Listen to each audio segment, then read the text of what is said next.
فہد مریم کے لیے سب کچھ کر سکتا تھا، اپنی ہر خوشی، ہر امید، ہر خواب بس مریم کے نام کر چکا تھا۔ مگر مریم کے دل میں کچھ اور ہی چل رہا تھا۔ جب فہد کو اچھی نوکری ملی تو مریم بدلنے لگی۔ اب اسے فہد کی سادگی پسند نہیں تھی، وہ ایک امیر لڑکی کی طرف مائل ہو گئی تھی۔ ایک دن مریم نے روتے ہوئے کہا، ہم ایک دوسرے کے لیے نہیں بنے فہد، مجھے بھول جاؤ۔ فہد کا دل ٹوٹ گیا، مگر اس نے خاموشی سے اسے جانے دیا۔ آنکھوں میں آنسو، دل میں ایک درد جو لفظوں میں بیان نہیں ہو سکتا۔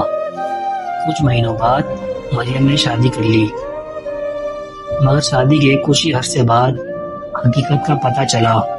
وہ لڑکا اسے نہ پسند کرتا تھا اور نہ اسے سمجھتا تھا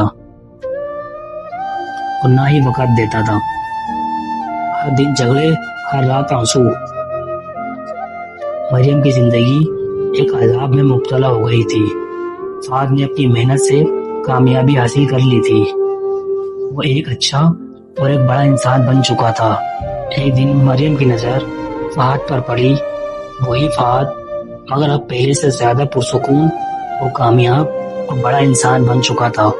مریم کی آنکھوں میں آنسو آ گئے اور اس نے دل میں کہا، میں نے اپنی زندگی کی سب سے سچی محبت کھو دی۔ مگر جب بہت دیر ہو چکی تھی، فہد نے ماضی کو پیچھے چھوڑ دیا، وہ ایک بڑا اور اچھا انسان بن چکا تھا۔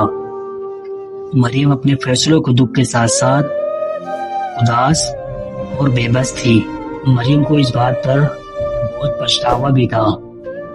کچھ محبتیں سچی ہوتی ہیں، لیکن ان کی قیمت کبھی کبھی صرف درد میں ادا کی جاتی ہے۔